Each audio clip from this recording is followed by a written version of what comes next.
Hello, everyone. My name is Laz Boros, and I'm the president of the Thyroid Foundation of Canada. I'd like to welcome you to our November 2021 public education webinar. Our guest speaker today is Dr. Sana Ghaznavi. She is an academic endocrinologist whose practice focuses on the management of thyroid nodules and thyroid cancers. She completed her medical school at the University of Alberta, an endocrinology fellowship at the University of Calgary, and a thyroid cancer fellowship at the Memorial Sloan Kettering Cancer Center in New York City. She now works as a clinical assistant professor with the Division of Endocrinology and Metabolism at the University of Calgary, with a cross appointment to the Department of Oncology. Dr. Ghaznavi's presentation today will be on the management of thyroid nodules. Once the presentation has been completed, Dr. Ghaznavi will answer questions from the audience. Catherine Keene, our hardworking administrator, will be acting as producer for this webinar. This means she'll be managing the technical aspects of Zoom. Several other board member directors will also be assisting. Tatiana Medvedeva will assist Catherine and also provide support for the slide presentation. Kim McNally will be looking after the Q&A section. Lori Martin will assist in the chat room. This event will be recorded. A little bit of housekeeping before we begin. Today we are using the webinar functionality of Zoom. This means that you can see and hear all the presenters and chat with other attendees, but your audio and camera are not active, and we are not using the raised hand feature. The good news is that the Q&A feature is active and you can use it to ask questions after the presentation has finished. If you have a technical issue during the webinar, please reach out to Catherine via the chat feature. At this point, we are ready to begin with Dr. Ghaznavi's presentation.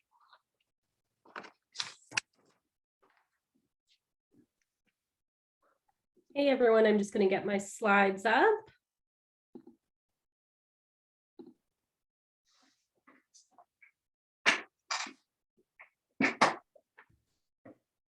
Okay, perfect. So thank you so much to TFC for having me. I'm actually really excited to do this talk.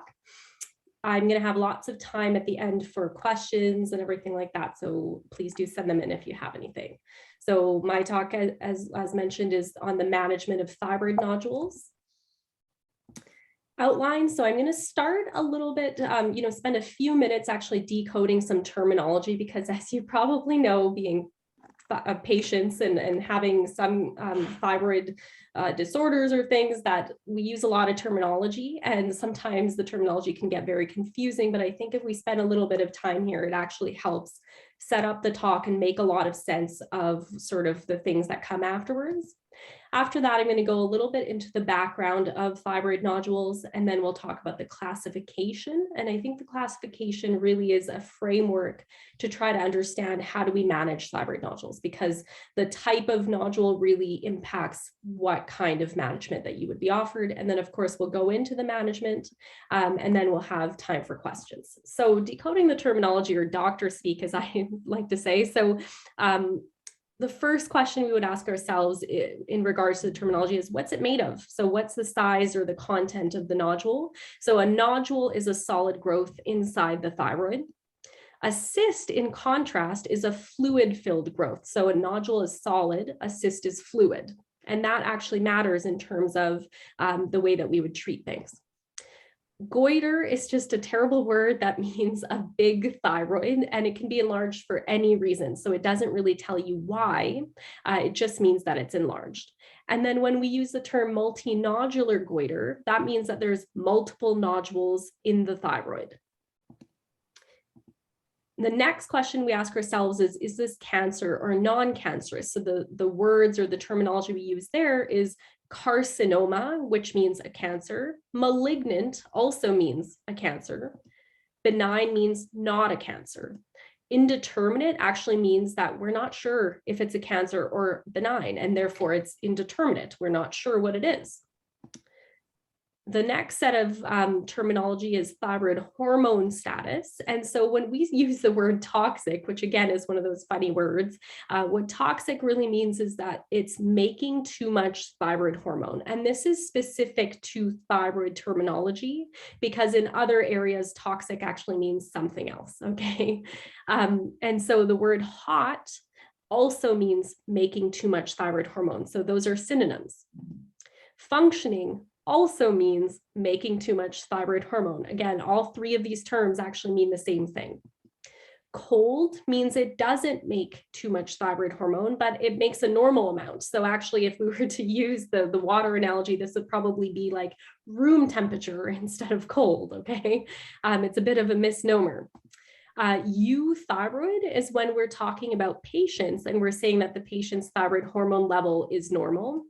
And we contrast that with hyperthyroid, meaning the patient's thyroid hormone levels are too high, and hypothyroid, meaning the patient's thyroid hormone levels are too low. Oops. Just a sec here. Okay. Okay, so the next part is it causing neck symptoms? So neck symptoms are collectively called either compressive symptoms or symptoms of mass effect. And that's because the mass, which is the nodules or the goiter, is actually pushing on nearby neck structures. So what else is in the neck that can be pushed on is the food pipe, also known as the esophagus, or the windpipe, which is your trachea, or even the nerves that run to your vocal cords and help your vocal cords open and close. And I put in brackets there RLN because that nerve is called the recurrent laryngeal nerve, okay? And so mass effect symptoms can include dysphagia, and that means you have trouble swallowing. Dyspnea, which means you have shortness of breath, or vocal changes, and that can be a deep voice, a hoarse voice, a raspy voice. Basically, it's a change in the quality of your voice from how it used to always sound. And so on the right, I put just a picture here that helps us explain why certain nodules would cause mass effect and others wouldn't. So first off, if we look at the image, if there's, can you guys see my cursor when I move it around? Les, can you see my cursor? Yes. Okay, perfect. Okay, and so if you've got a nodule that's at the front of your neck here, this is where the front of your neck is. This is the back where your spine would be. If it's in the front, it's a lot more likely to be seen. You might spot it in the mirror yourself, or a physician that's feeling your neck is going to feel it. But you can see that the same nodule, if it's tucked way back here, it's going to be really, really hard to feel or see. And so typically it has to get bigger and bigger before it can be found, right?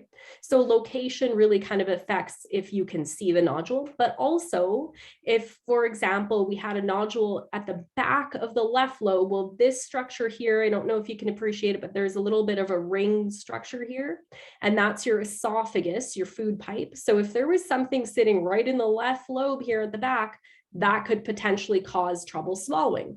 But if a patient comes to me with trouble swallowing and their nodule is way up here in the right lobe in the front, I'm going to say, well, it's very unlikely that's the cause of your trouble swallowing, because anatomically, it's just so far away from where the mass would be pushing on the food pipe, for example.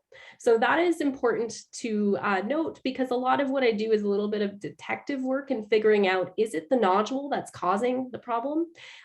Because of course, no one would want to go for thyroid surgery and be missing part or whole of their thyroid if they're not actually going to fix the symptoms that they're having. So that's mass effect symptoms. So this is just you don't have to absorb anything on the slide. This is just a summary of all the words that I've used.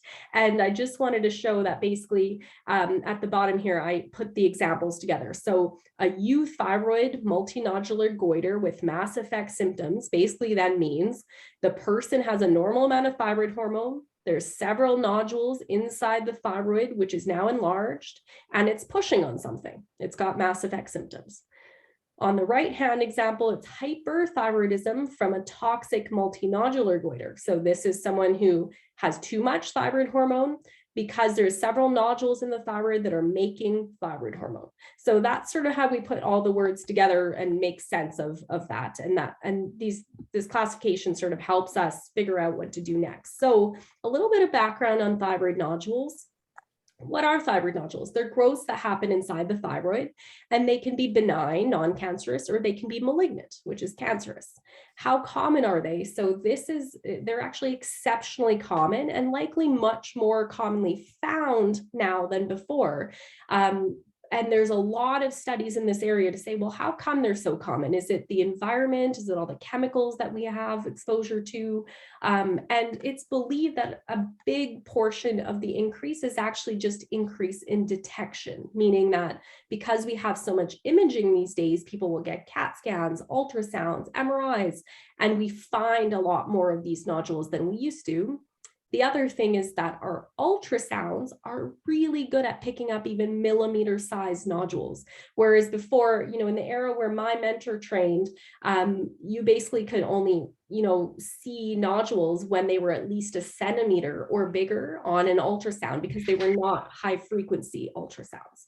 So nodules are really, really common, and the majority of the data actually comes from autopsy studies where they looked at patients' thyroids and found thyroid nodules in up to half of patients.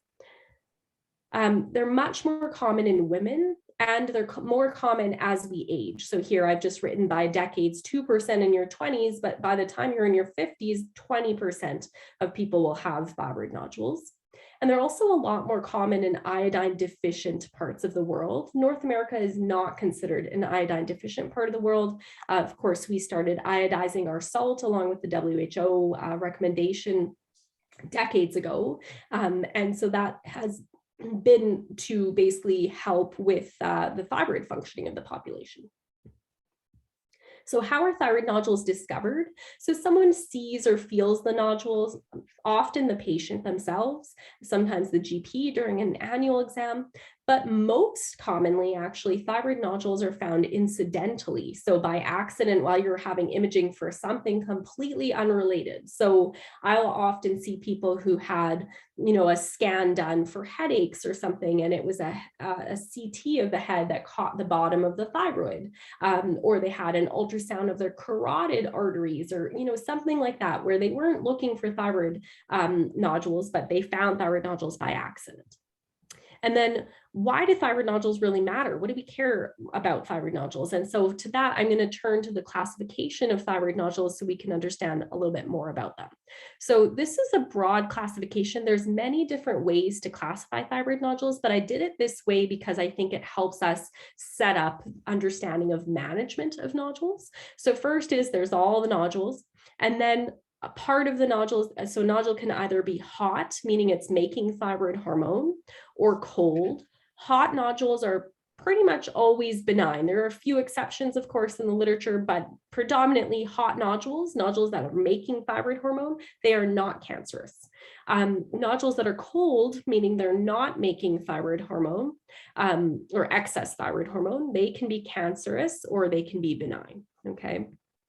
And so whenever doctors assess a thyroid nodule, we have to ask ourselves three main questions. One is it functioning? Is it making excess thyroid hormone?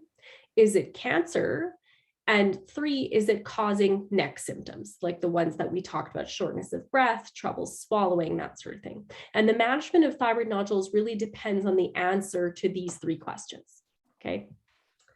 So now I'm going to focus for a minute on hot nodules. So these are nodules that are making thyroid hormone. So first off, how would you suspect that? The first test to do whenever a thyroid nodule is discovered is a TSH blood test, which is the blood test that tells us if someone has normal thyroid function, they're hyper, or they're hypothyroid. Okay, so if the patient has a low TSH, that's actually hyper. Notice that this moves in the opposite direction. So if a TSH is low, that means the thyroid hormone levels are too high, okay? And the next question is basically, is it the nodule that's making too much thyroid hormone? And we figure that out using a thyroid scan. And so here's an example of a thyroid scan. On the left-hand side, we see a single nodule, a hot nodule. You can see that it's dark, meaning that that's where all the activity is in the thyroid, where it's taking up iodine and making extra thyroid hormone. On the right-hand side, we've got a toxic multinodular goiter, meaning that there's several different nodules that are dark and so overactive. And you might be able to appreciate that there's a few spots which it looks like nodules, but they're really bright, they're white, and those are cold nodules. Those are other nodules in the gland that are not producing thyroid hormone. So management of a hot nodule or toxic multinodular goiter, this just means there's one. Toxic multinodular goiter means there's several. So the goal of treatment is actually to normalize the excess thyroid hormone levels. And why we want to normalize the thyroid hormone levels is to prevent complications of hyperthyroidism, because long-term hyperthyroidism will lead to things like thinning of your bones, osteoporosis, or even arrhythmias of the heart, which is atrial fibrillation, typically affecting older patients much more than younger patients, okay? So we basically, our goal is to make someone go from hyperthyroid to euthyroid, meaning normal thyroid hormone level. And we can achieve that in two main ways. The first is surgery. You can, and essentially for hot nodules, it's usually taking the whole thyroid out. And the second is radioactive iodine. There are pros and cons to both treatment approaches, and basically doctors and patients have to work together to decide what's the best approach for this specific individual. For example, radioactive iodine is less invasive than surgery because you don't have to be put to sleep. You don't need to have an incision in your neck. And it can sometimes restore normal thyroid function, meaning that it takes someone from hyper and restores normal, and it doesn't make them go underactive. So those are some benefits. However, surgery works really quickly to normalize TSH. So if, for example, you've got someone who's hyperthyroid and you need to get them normal thyroid right away because they've got problem with their heart or something that can't really tolerate the hyperthyroid, then the faster thing to do is to do surgery instead of waiting months for the radioactive iodine treatment to sort of finally work. It's not an overnight thing. Surgery also removes any suspicious nodules. So say you had a hot nodule, but sitting in the other lobe, for example, you had a cold nodule and you thought, oh, we don't know if that's thyroid cancer or it's benign, and there is some suspicion. If you take out the thyroid, then basically you've taken out anything that could potentially be thyroid cancer. And then finally, mass effect symptoms. So if you've got a bunch of nodules in your gland and they're pushing on stuff and causing symptoms, say problems swallowing, if you do radioactive iodine, you're not going to get much reduction in the goiter. And so those symptoms will persist. So if your patient's goal is, I want to get rid of this problem swallowing, really surgery is the right answer, because that's what helps remove the symptoms, because the mass itself is gone, right? And then finally, hot nodules should not be biopsied. So that's just one important thing, because when you biopsy hot nodules, you frequently get an indeterminate biopsy. And sometimes because of indeterminate biopsies, we end up having to send patients for surgery, and you lose your thyroid, and it was benign all along, but it was a hot nodule, and it shouldn't have been biopsied because, as I said, hot nodules are pretty much always benign. Okay. So that was our hot nodules. And I'm going to turn now to the cold nodules. So if the TSH is normal, then it can be assumed that the patient has cold nodules. The nodules aren't making too much thyroid hormone. And in that case, the next question is it cancer? And to answer that, we rely on two things: patient history and neck ultrasound. So the patient history, what we really want to know is there a family history of thyroid cancer? And by family history, we actually mean 3 or more relatives. And the reason why is because thyroid cancer is a very common cancer. And so it's not enough to say, oh, well, I have one, even a sibling or a mother or something that has thyroid cancer, because common things being common, it's entirely possible for multiple members of a single family to have thyroid cancer, and yet it's not a familial cancer. It's not a genetic cancer. It's just like how breast cancer is really common in women, and it's entirely possible that 2 people have breast cancer in the same family, but that it's not because of, for example, a BRCA genetic mutation. Okay. So the second is, have you had exposure to radiation? So for example, patients sometimes when they're young for treatment of, for example, lymphoma, could have had radiation treatment to their whole body or their head and neck. People who have been through nuclear accidents like Chernobyl, they would have gotten exposure to their bodies, which predisposes them to thyroid disorders in general, including thyroid cancer. So the second part is neck ultrasound, and this is really the main part where we can stratify nodules and try to determine whether they're cancerous or benign, because cancerous nodules look different than benign nodules on neck ultrasound. And high quality ultrasounds will risk stratify thyroid nodules and give each one of them a score. So say there's 3 nodules in a gland, they'll actually give a score to each one saying whether it's high risk or low risk. And I say high quality ultrasounds because ultrasounds are extremely variable depending on where you live and what the expertise is of that area. And I see a huge range in Alberta of the quality of neck ultrasounds, and it really does matter. It's one of those things that there's a lot of literature on where it's operator dependent, meaning that the usefulness of an ultrasound really has to do with the expertise of the person doing the ultrasound, okay? So you do want to make sure that you're getting access to a high quality ultrasound. So based on the risk score of the nodule and the size of the nodule, we then have cutoffs and we decide who needs a thyroid biopsy or not. And so this is just a quick animation, and I promised no gory pictures. So this is a really nice cartoon.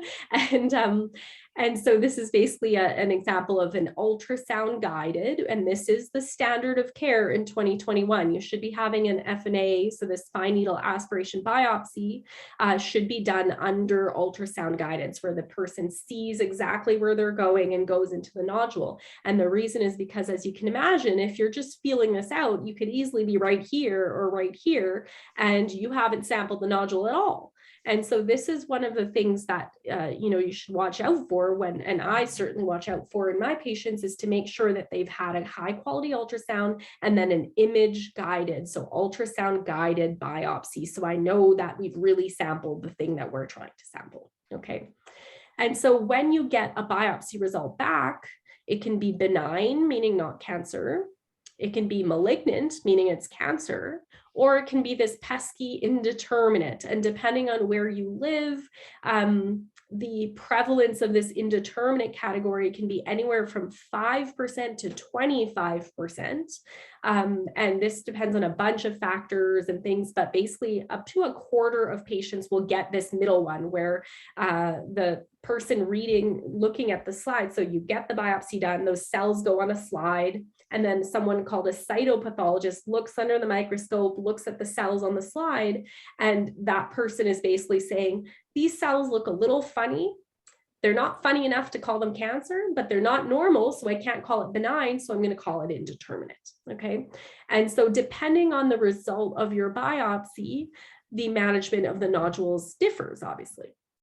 So we're going to turn to the benign nodules first. So basically benign nodules, your options are you can monitor them, you can do surgery on the nodule or the thyroid, and you can do ablative therapies, okay? So benign and indeterminate nodules can be monitored with physical exam and with neck ultrasounds to see if they're growing, to see if their ultrasound appearance changes over time. Does it look more suspicious next year compared to last year?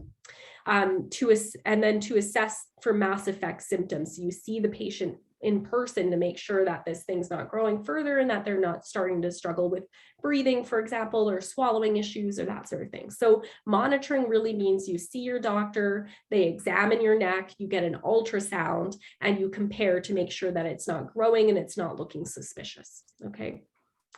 So surgery for nodules, benign nodules, usually happens because they're pushing on stuff, okay? So because they're benign, we're not getting rid of them because we're suspicious of cancer. You've gotten a benign biopsy, but so really the only reason to take it out is because it's causing mass effect or compression on something. Surgery for indeterminate nodules is usually done to rule out cancer. So what that means is that you've done a biopsy, it's come back in this in the middle place, you're not sure what it is it cancer or is it benign? And so you actually end up doing a diagnostic surgery, meaning that you take usually part of the thyroid, so a lobe out, and it's basically both the diagnosis to figure out what the heck is this, and it's a treatment, right? The downside to that is that about 75 or 80% of indeterminate people who go for surgery with indeterminate nodules, it actually ends up being benign, meaning that you kind of had surgery for no reason, but you didn't know that until you had the surgery. So it's a bit of a catch-22, okay? Surgery can involve a total thyroidectomy, which means the whole entire gland is removed, or a lobectomy, which means half the thyroid is removed. And it's considered a safe procedure. This isn't like cardiac surgery or brain surgery or something. It's quite a safe procedure. But of course, occasionally surgical complications can happen. And the two common ones that are related to thyroid are damage to the parathyroid glands, and that can mess with your calcium regulation, and then damage to the nerves that control the vocal cords, and that can lead to changes in your voice post-operatively or shortness of breath even. Another expected downside to surgery is the need for thyroid hormone replacement. So of course, if your whole thyroid is removed, you don't have a gland that's making thyroid hormone anymore. And so you need to go on tablets. But unfortunately, a lot of patients, for example, in my practice and generally, have quality of life issues. Things like the most common things I hear in my practice are difficulties managing their weight, much more so than before when they had a thyroid, fatigue or energy being low, and then a mental fog or sort of difficulties concentrating or feeling as crisp mentally. So a lot of patients will have issues like that to variable degrees after losing their thyroid, despite being on adequate thyroid hormone replacement, which means I've got you on a dose where your blood is normalized, the TSH is normal, but despite that, you still sort of have these persistent symptoms, right? And so that's kind of the one of the downsides and some of the reasons why we like to have people keep their thyroids if they can, if there's not a compelling reason to go on to surgery.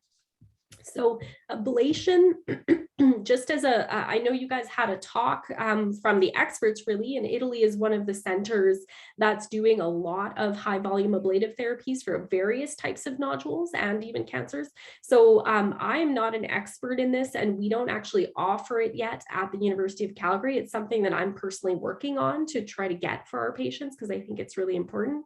But there's a lot of infrastructure things and even political things that go on in the background to make something like this happen, but it is a work in progress. So ablation for benign nodules, there's a growing interest in non-surgical treatment because of all the quality of life issues I've just mentioned, the risk of complications. Of course, if we can treat nodules without having to take the whole thyroid out, that's a huge advantage.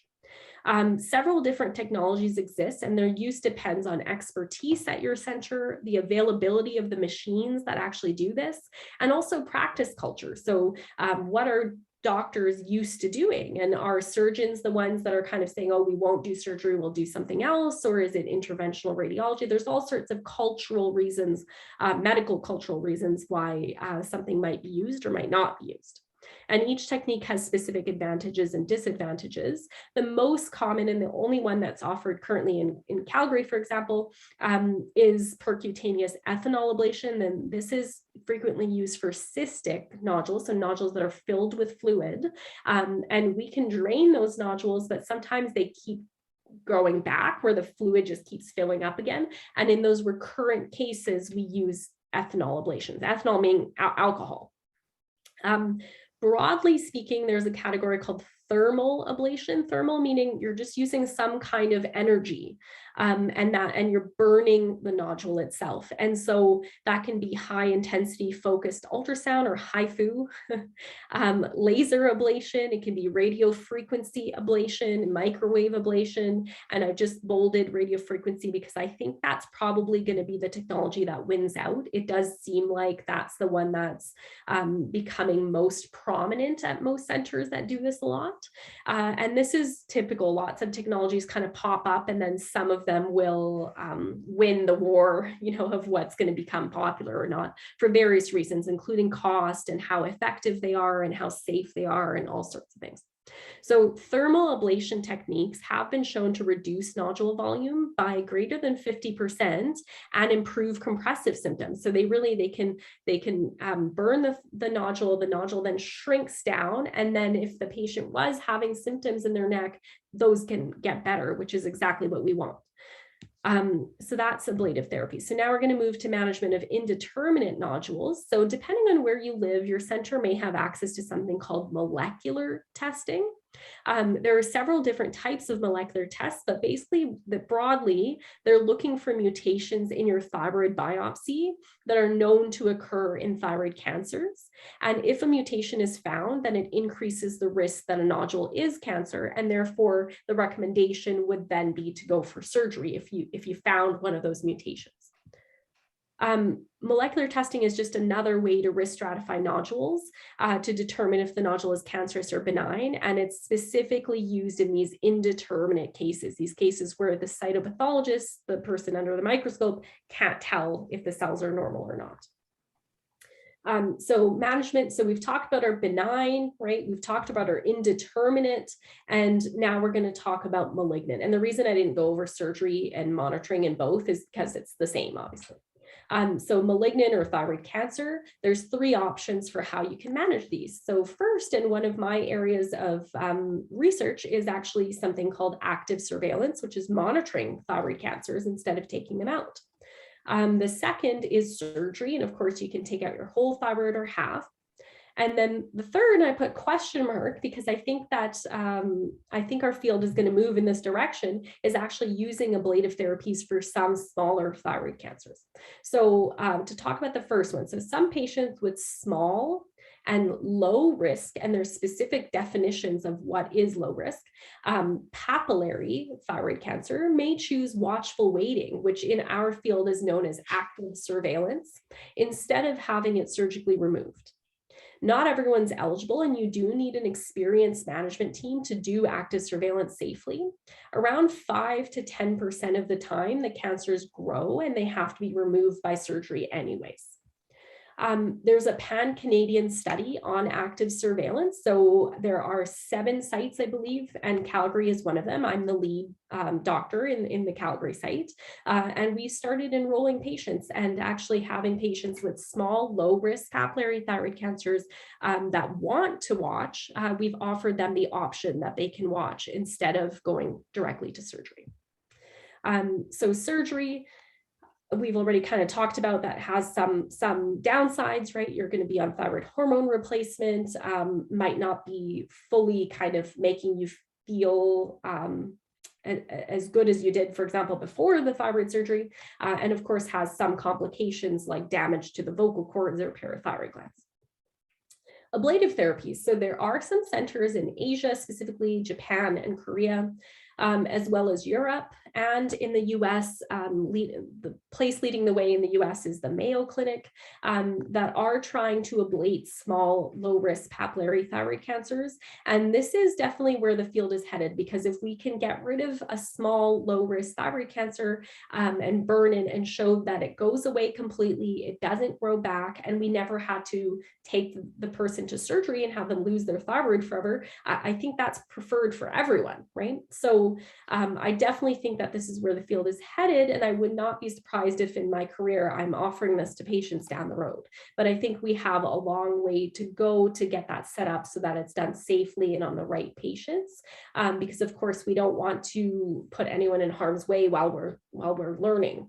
Okay. A few last take homes regarding management of thyroid nodules, and I call this AKA what would I tell my mother, okay? And so in regards to thyroid nodules, you'll be surprised that I sometimes get referrals where someone's been watching a nodule for quite some time and has even put a needle in it, and it's a hot nodule and the TSH was never checked. And so always start with a TSH blood test to make sure that you're normal thyroid and not having excessive thyroid hormone. Ensure you have access to high quality neck ultrasounds. If you are in a really rural area, this can be hard, and you may need to travel to get access to high quality neck ultrasounds, because as I said, they really are variable, and operator expertise really matters in the ultrasound. Understand the risks and benefits of all the treatment approaches before deciding which option is best for you. I think that different options are good for different people, and it really depends on your value system, your risk tolerance, your nodule, your family history, all sorts of things that you should discuss with your care provider. And then if going for thyroid surgery, surgeon expertise really matters. There is a lot of literature on this, so make sure to find a surgeon that does a lot of thyroid surgeries, because the risk of complications directly increases as the surgeon has lower and lower case volume. So basically, just like a baker that's baking 100 times, 100 muffins a day, they're going to be better than a baker that bakes 1 muffin a year, right? So it's the same thing, and expertise really does matter. So I would find yourself a good surgeon. And so I just want to say thank you very much for having me. I hope that was answered some of your questions about thyroid nodules, and I'll take any of the questions now. And I'm going to stop my screen so we can see everyone. Great. Thank you very much, Dr. Ghaznavi. That was very, very interesting and informative. At this point, as Dr. Ghaznavi said, we'll entertain some Q&A from the audience. Kim, are you? Yeah, I'm unmuted. I can't start my video up, but that's okay. You can just look at my picture while I talk. Okay. But I first wanted to say what an excellent, excellent presentation, Dr. Ghaznavi. I wish that I had that doctor's cheat sheet when I was going through my journey as a thyroid cancer patient 40 years ago. So thank you for all that information. I actually had a few questions, but I'm going to read out the ones that were submitted just to begin. So my first one is from Mary Lynch, and she says, you stated that because we iodize our salt, we are less likely to suffer from thyroid issues due to lack of iodine. Does that mean that if you don't use salt at all, that makes you more susceptible to issues caused by lack of iodine? Yeah, so that's a great question. So broadly speaking, yes, if you had a very low amount of iodine in your diet, not just salt, but iodine in your diet, then yes, you are actually at higher risk for nodule formation, as well as goiter, meaning that your gland actually enlarges. And that's quite well shown through what's called epidemiological studies. So studies where they look at whole populations like Denmark or parts of sub-Saharan Africa, where they do have iodine deficiency. However, what I'll say is that even if you avoid salt because you do that for other health benefits, you likely do get enough iodine in your diet, because there's also a lot of iodine in various different fruits and vegetables and other things. So what I would say is, in order to make sure you're getting enough iodine, I would simply go on online and do a little bit of research on what are high iodine containing foods. An easy place to do that is that if you go to one of the thyroid websites that have patient information on the low iodine diet, they actually tell you all of the things that are high in iodine, because of course you're supposed to avoid those for certain tests and treatments. And so that would be a good way to get a kind of list, and then just scanning to see, do I get enough iodine? And the answer is probably yes, but it doesn't hurt to just double check. Okay, thanks, Dr. Ghaznavi. I also have a question here from Karen in the chat room. She said that at times her thyroid or her nodules feel as if they're swelling when the weather is cold or she's in a cold temperature. Is that normal, or is there an explanation for that? Okay, so the sensation that you have with your nodules can certainly change over time. And there are several different things that I've noticed that patients will say over and over again in terms of them feeling like it's tighter in there or they're swollen. So there are a few broad reasons. I don't know exactly which one will apply to you, but one is essentially you can actually have what's called Hashimoto's thyroiditis, even within nodules. And that is an autoimmune thing. It's a very common thyroid problem in the population, especially amongst women, where you get little flares where the thyroid gets inflamed. And so that can certainly happen in your background thyroid, but it can also happen within the nodules. So the nodules actually are inflamed and you're feeling that. And they're a little bit bigger. And then it typically is transient, meaning it goes down over time. Other reasons are things that basically increase the stress or the amount of tension in your muscles and in your ligaments and things in the neck. So times where patients are very stressed, they actually feel a lot more tightness. When the weather is cold, they'll feel it. And I usually recommend humidifiers at night to try to lubricate the back of the larynx, the back of the throat. And so, things like stress, like weather, all sorts of things can trigger that and change the sensation. Different patients will have different reasons for why it feels worse or better at certain times, but it's normal in that I do see it a lot. Okay, thank you. And we have a few questions. Actually, I have one too about the ultrasounds. Two that I will ask. The first one is, you mentioned like a high quality ultrasound. What should people be specifically, I guess, requesting or looking for to ensure that? And how often should we be getting neck ultrasounds done? Okay, so first I'll answer what is a high quality neck ultrasound.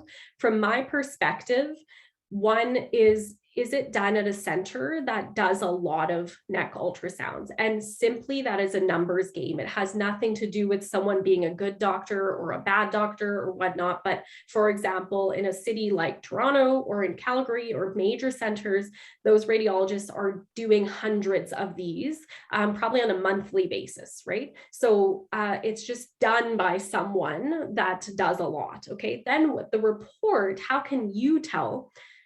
As a broad stroke, the length of the report actually will be a proxy for its quality. So for example, when I see very poor quality reports, there are 2 lines. There's still some nodules in the thyroid, no major changes. You haven't told me how many, where they are, what they look like, how much have they changed since last year? What is the risk stratification? Are they low risk, intermediate, or high risk? So there's not a lot of granularity or details in those reports. And so as a very quick note, if it's a really brief report, it likely isn't high quality. So then what do those high quality reports talk about? That one way that you can really tell that a report is high quality is that they use a risk stratification system. So there are 2 systems that are accepted around the entire world. And so either each nodule will be given a classification of low, intermediate, or high. That's called the ATA system. Or they're going to be given a score 1 through 6, and 6 being bad or suspicious for cancer, and 1 being totally benign looking. So if your nodule doesn't have any details, what does it look like? Are there calcium deposits? Is it smooth and round, or is it jaggedy looking? Is it poking out of the thyroid? Is it, does it have any other high risk features? So if it doesn't have any details, that's not a high quality ultrasound because you simply don't know anything about it. And it hasn't also compared back. So that's one of the other things is I often, if I'm seeing a patient for the first time and they've had ultrasounds for 4 or 5 years, I'll look at all of the ultrasounds they had for 4 or 5 years and compare them side by side to see how it's changed over time. So, and good reports will do that. They will actually state the volume change and the size change by year compared to the previous years. Okay, so hopefully that answers some questions about what's high quality. What was the second part of that question? Oh, the second one was how often should you have a neck ultrasound? But I don't know that the person identified what their disorder is. So I don't know if you can speak to cancer or otherwise.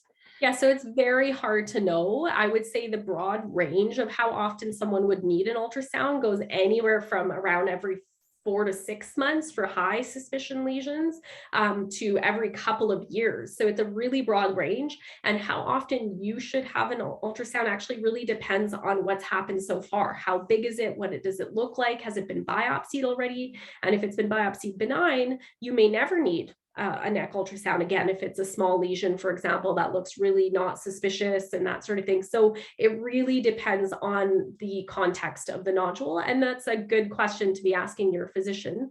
The one thing I'll point out is that as a profession, as a field, we don't know how long we should monitor nodules for. So for example, in patients that have like a 2-centimeter nodule, it's kind of intermediate risk, but I biopsied it, it's benign. Well, do I monitor that person for a year and it's stable? The next year it's stable. So I increase it to every 2 years, it's stable.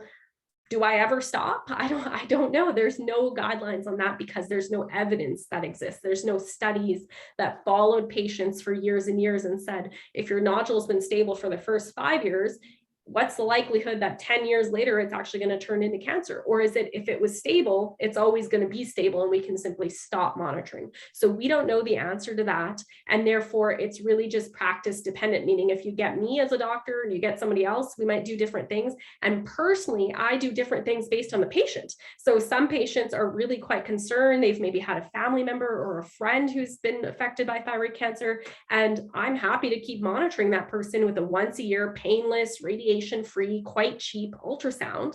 I don't see a downside to that if it gives you peace of mind, right? And versus other patients who are saying, I'm not worried about this. It's a pain in the butt for me to come to Calgary for your high quality neck ultrasound. And they just want to be discharged and I discharge them after an appropriate interval. So it really depends on the context, basically.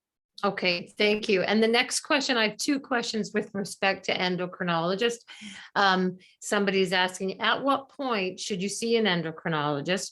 And should you always be in the care of an endocrinologist, or is a family doctor fine? And this is from a patient with Hashimotos. Yeah, so the reality is there won't be enough endocrinologists in the world to see all of the Hashimoto's patients, because as we stated, it's a really common problem with the thyroid that tends to happen over time and with age. And so not everyone will have an endocrinologist or access to. The second thing is do you need one? Most people won't actually need one. So patients who should request a referral from their GP to an endocrinologist are if you're having other issues with your Hashimoto's, like you're on replacement, but your numbers keep bouncing around all the time and you never can kind of stay on a consistent dose of Synthroid, or if you've got nodules in addition to the Hashimoto's, or you've got symptoms in your neck. So there's other things, but typically if it's Hashimoto's and you're on Synthroid and your Synthroid is stable, you're feeling relatively well, you probably don't need an endocrinologist. And more than that, they're not likely to add anything extra to your care that your GP isn't already doing. And then the other part is, of course, it depends on the GP. GPs are very, a heterogeneous group, a big group. Some are very, very comfortable with thyroid management and as good as I am and, would teach me a thing or two, and others, they aren't comfortable. So it really depends on you and your physician and what's happening with your Hashimoto's. Okay, thank you. And then staying on with Hashimoto's, I have a couple of questions.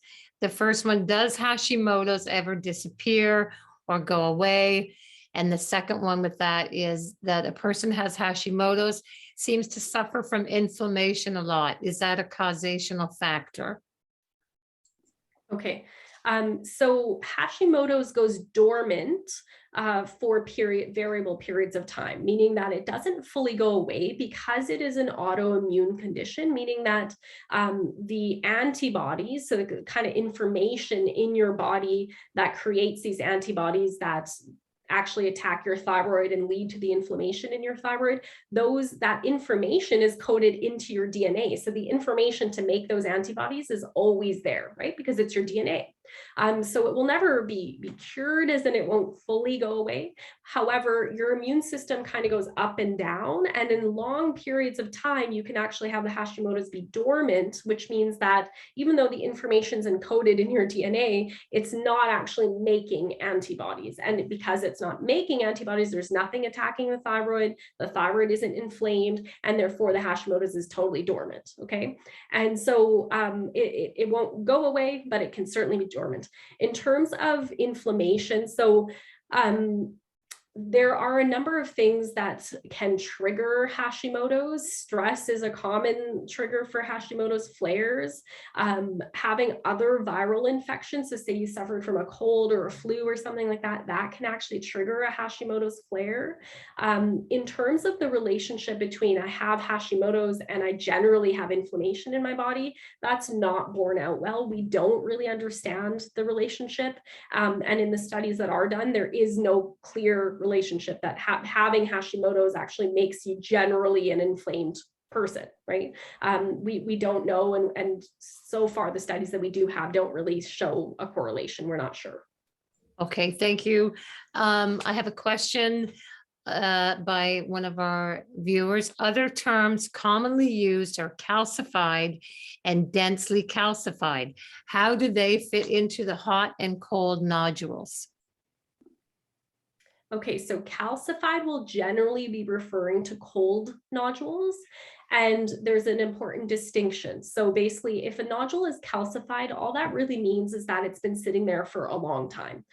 Densely calcified nodule is just a further adjective. It's basically the same as calcified. It's densely calcified, just means it's a big, thick glob of calcium.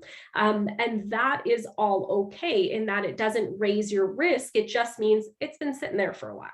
But something called a microcalcification, which is not just called calcified nodule, but a microcalcification, that's a high risk feature. So that's something that actually raises your risk of your nodule being cancer. So those are very different things. They look totally different on ultrasound, even though like the word calcium is in both of them. But it's up to the person who's monitoring you to really be interpreting that and figuring out if it's just a densely calcified nodule, meaning it's been sitting there for a while, or if it's a nodule that has a microcalcification in it. Okay, thank you. I have one here from the chat box. This Natalie says, I get ultrasounds at a place that specializes in thyroid ultrasounds, but I've never had a score or a rating on the ultrasound. I have a lot of nodules. Is there a way to find a good thyroid ultrasound place? So it depends on where you are geographically. And I think the best way to go about that is either if there is a forum or a chat where patients are where you live. Obviously, patients are a great resource for each other, as you guys know, right? And that's the infrastructure that you've built here, which is amazing. But also your doctor should be able to tell you. The other thing is some of the reports, they give all of the features. So they'll give all of the information and therefore it's there. It's just that the score isn't put together. Do you know what I mean? Like, so I could read the information and then in my head say, oh, this is a score of 3 because all of the info is there, but it's just not actually stated as a score. So I don't want to leave you with the thing of if the score is not there, it's a bad ultrasound. It's not necessarily a bad ultrasound. It's just that if someone added up the score, you know that they've actually accounted for all of the variables they have to. Otherwise, you can't come up with a score without that, right? So. Thank you. Someone says, I had 2 FNA biopsy, benign both, over the last year. I noticed, and I'm sorry, I don't know if I can read this, isoechoic nodule and isthmus nodule in my reports. Does the thyroid have names for nodules? And can I find a chart to show where these may be located? Okay, yeah, great question. And we apologize as a field for using too many acronyms and names and things. Okay, so the isthmus is actually the bridge of your thyroid. So that you've got your left lobe, your right lobe, and then the isthmus, okay? And so an isthmic nodule is just a nodule that's sitting in the bridge of your thyroid. So it's referring to the location of the nodule. An isoechoic nodule simply refers to how dark or light it is. And generally speaking, an isoechoic nodule is a benign nodule. And now that you've had it biopsied benign, I would be further reassured that it's both isoechoic, meaning it's not dark, which is good, and it's biopsied benign. So those are all good features. Okay. If your TSH and free T4 are within the normal range, but you have elevated levels of thyroglobulin antibody and thyroid peroxidase antibody, and sorry, I'm probably mispronouncing that. Can you please comment on what these last two terms might indicate? So thyroglobulin antibody and thyroid peroxidase antibody. Okay, so the thyroid produces, or in some patients' immune systems can produce antibodies, which are little proteins to the thyroid. There's several different kinds. The two most common ones that we measure are thyroid peroxidase, or also known as TPO antibodies, and thyroglobulin antibodies, also known as TG antibodies. So what this really just means is that you have evidence through your blood work that you have Hashimotos, that your immune system makes antibodies to the thyroid. However, as I said, that can kind of stay dormant for a really long time. And so I have patients who have Hashimoto's antibodies, but they remain euthyroid. They have a normal thyroid function for years and years and years. And other people who develop the antibodies and within 6 months, they need Synthroid because it attacks their thyroid. So the degree of activity from the antibodies is very person to person dependent, but your presence of those antibodies really just means your immune system makes these antibodies to the thyroid, and that's just proof that you have Hashimoto's. Thank you. Should CT scans be done on substernal goiters versus ultrasound? I have Hashimoto's and a normal TSH. Okay, yeah, great question. So what's the role of a CT scan? Ultrasounds are excellent because, as I stated in my presentation, they are how we tell what's cancer looking versus what's benign looking, right? And CT scans can't give us that same information. However, the weakness of ultrasound is essentially that it can't see around bone. And so, for example, here's my clavicle, my sternum, right? It's hard bone.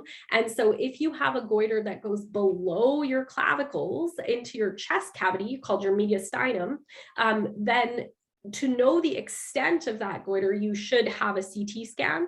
I do not use it in routine kind of following of the nodules. I only use it if I'm planning. It's 12 hours. Excuse me, sorry, my laptop's saying it's 12. If I'm planning for surgery, because then the surgeon needs to know how far down does this go and is it pushing on anything in the chest. So there is a reason to have a CT scan, but not in all cases. Okay, I just have two more. Oh, actually one more popped up. Someone just mentioned that radio frequency ablation therapies have been available in other countries for nearly 2 decades. I'm not sure if that's correct, but could be. And they're just wondering why Canada was so far behind in that standard of care. Yeah, so RFA is much more common basically in Korea and in parts of Europe.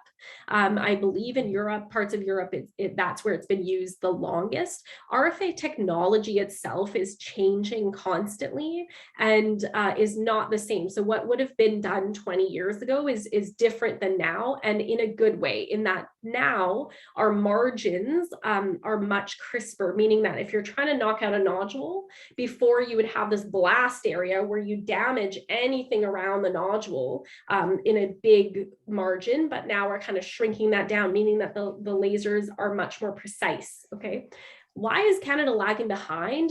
So I think in terms of the practical use of this, there's kind of practice culture, as I talked about, which is, what are the nodules made of? So for example, in Europe, there's a lot more cystic nodules, and that's shown in the literature. And so those were a lot more amenable to doing ablative therapies. It works way better. Whereas here we don't have as much cystic nodules. So it wasn't like this kind of great technique that we could use for all things. I think now that the technology is better and we can use it for more types of nodules, we certainly need to get on board. Having trained in the States at top centers for thyroid, even they didn't routinely use RFA. So it's not like every center is kind of using this. I think what you need is you need interest, you need expertise, you need money. And that takes time and coordination to happen, but I totally agree with you that it needs to happen. And that is something that personally I'm working on at my center. I know other people are working on at their centers across the country. We definitely need to get on board with this because I think it's a great alternative, especially to people whose other alternative is surgery and having to take their thyroid out. So, but I don't have a great reason for like one reason why it hasn't caught on. It was partly to do with what our nodules look like, partly practice culture, partly a money issue, right, in terms of infrastructure and getting this paid for. So lots of reasons, but we're working on it. And I think it's a good thing to advocate for sure. Excellent. Thank you. Now someone's asking, is there a correlation if you have Hashimoto's autoimmune? Does it make you more immune suppressed or stronger? And they're wondering about susceptibility to like the flu or COVID. Apparently they've had some doctors say they have a better immune system because of it, but others say it's already overworked and they're more likely to get sick. Yeah, so actually kind of neither. Like there isn't scientific literature to back that claim that you're more likely to get sick because you have an autoimmune condition. So basically there are different parts of the immune system. The immune system is not one thing. It's a very complicated network. There's people who do full 6-year PhDs trying to understand the immune system. So I certainly don't understand the immune system to that level. But it's a lot of different things. And the part that we're talking about with Hashimoto's, the autoimmune component of making these autoantibodies and that sort of thing, that is kind of a totally separate stream than, for example, the formation of your white blood cells, so leukocytes, lymphocytes, things like that, that fight your infections. And there isn't a direct correlation. It's not like if your body's busy making antibodies that attack the thyroid, that somehow you won't be able to make antibodies to viruses. That's not really born in the literature. It's not true. So you're neither at a higher risk or a lower risk. If you are so say you have an autoimmune condition, I'm just going to pick one like rheumatoid arthritis, and you're on an immunosuppressive therapy, so you're on a drug that suppresses your immune system, certainly then you are susceptible to the flu and colds and that sort of thing. So, but simply having Hashimoto's doesn't make you get more colds or get COVID easier or anything like that. And I would not consider yourself immunocompromised. Yeah, important. Okay, excellent. I just have 2 more, but I just want to check in. Are you okay to answer a couple more? Is there a time limit left? Yeah. No, we can do the last 2. Yeah. Okay, so these will be the last 2, folks. So if you're interested in the ablation treatment, is this something that your GP would manage, or would I need to see a specialist? Yeah, so ablative therapies need a lot of expertise, typically in the form of an interventional radiologist or a general surgeon. So it is definitely not something managed through your GP. It would require referral. And the other thing, as we've seen through other patients' comments, is that very few centers in Canada actually have ablative therapies, access to ablative therapies for the thyroid specifically. So, for example, there are programs in Canada where people are ablating nodules in the liver, for example, same technology, RFA or laser or other thermal ablation. So it's the same machines, but they're targeting things in the liver. But there's not a lot of people doing this in the neck, and it has its own risks. It's got its own problems because you don't want to be poking around at other parts in the neck and be damaging the vocal cords or damaging the food pipe, the windpipe. So it depends on what the availability is. It would definitely not be through your GP, and it's possible that it's not available at your center at all, because this is something that takes a lot of expertise to build up. And so far we haven't done that as a nation to get that at every center. Okay, thank you. And the last question, Dr. Ghaznavi, you talked really beautifully about seeing patients whose quality of life is not as they want it to be, the brain fog, but yet their levels are showing that they're fine. And on our helpline with the foundation, we get a lot of calls from people with that very same complaint, like they feel like the doctors aren't listening to them because although their levels are fine, they don't feel well. What do you recommend? Like I've heard some people are treated with Cytomel as a complementary therapy. What do you often do for those patients? Thank you. Yeah, so this is a huge area of clinical interest for me, research interest. I actually just put a grant in to learn more about, to do a study to learn more about this. And I'll tell you, as a thyroid cancer specialist, every week I spend at least 50% of my encounter with patients talking about this, talking about their quality of life and how to make it better. As a field, there is a big variability in how doctors approach this. You will find some doctors that are basically like, your TSH is normal, that means you're fine. get out of my office, right? And then there's other people who are saying, well, hold on a minute here. You're an Ironman triathlete and you're telling me that you can't get out of bed since your thyroid's been removed. Maybe I should listen, So in terms of what could be going on, like why is it that you're on Synthroid, your TSH is looking normal? Medically speaking, there are several possibilities. So one is, as you know, your thyroid, it's making two types of thyroid hormone, T4 and T3. T4 is Synthroid, T3 is Cytomel, right? Most patients are just on Synthroid. And for a lot of people, that does work. But for a subset of patients, they just don't feel good. And I think one of the issues that could happen is that there's been shown that in about 20% of those patients, there's something called a genetic polymorphism. So it's basically a genetic thing where you can't convert your T4 to active hormone T3 as well. So, other people can, but you can't. And so your T3 levels are actually quite lagging. And so one is if you're really struggling, probably have your doctor check your T3 level at least once, just to make sure it's not in the tanks, like super low, is it? The second is there are some physicians, myself included, that are very comfortable using combination therapies. So using some Cytomel and Synthroid, or even combinations of Synthroid and desiccated thyroid. So all sorts of various things. And sometimes you simply have to try, right? And that's my own personal perspective. If someone's quality of life is really suffering, the least I can do is at least give it a trial and see if that works. And I'll tell you that from personal experience in a big practice, hundreds of patients without a thyroid, it doesn't always work. And that's really frustrating, both for myself and for the patients, where you just want them to feel better.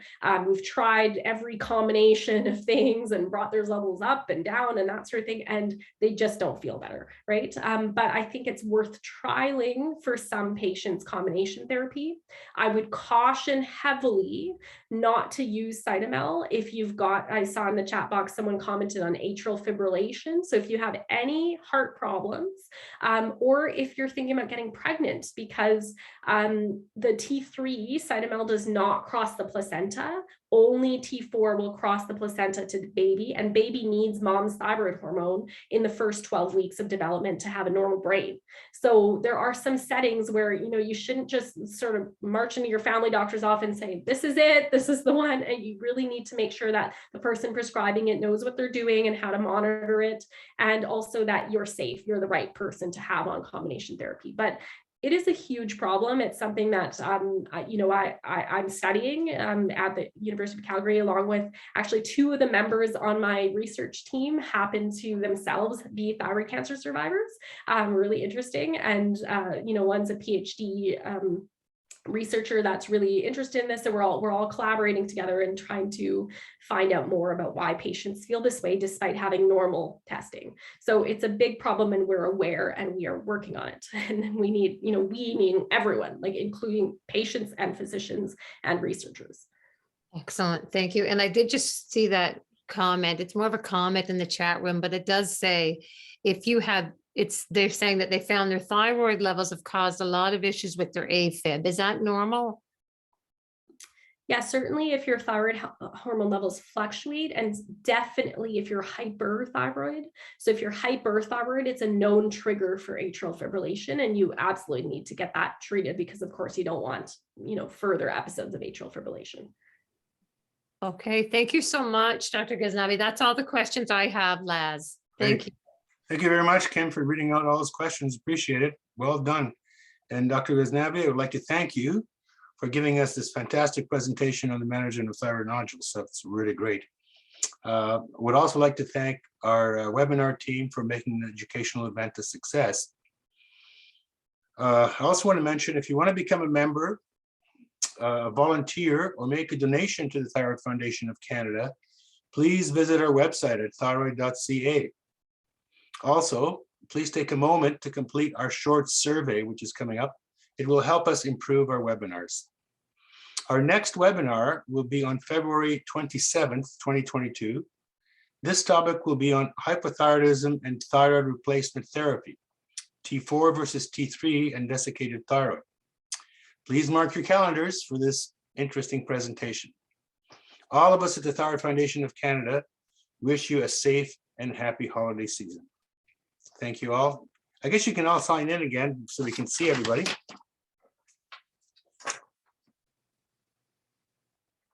Video's back. I can't get my video. I think Tatiana, I don't know if you, Tatiana's back. Glory, mine I'm won't come coming. back. That's okay. all right. Oh, All right, thank you very, very much, everyone. Really appreciate it. Thank you, Yeah. Dr. Ghaznavi, again. Very, very interesting presentation. So, Excellent. That's great. Thank you. Thanks, you guys. Thanks so much for having me. Thank you so Take much. care. You. Have a good Sunday. You too. bye. thank you. Okay, I just want to go into the chats. I guess we should finish this before we still have people in the room with us, so.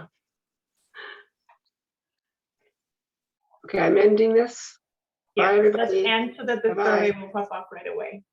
Kim will have the chat report for us.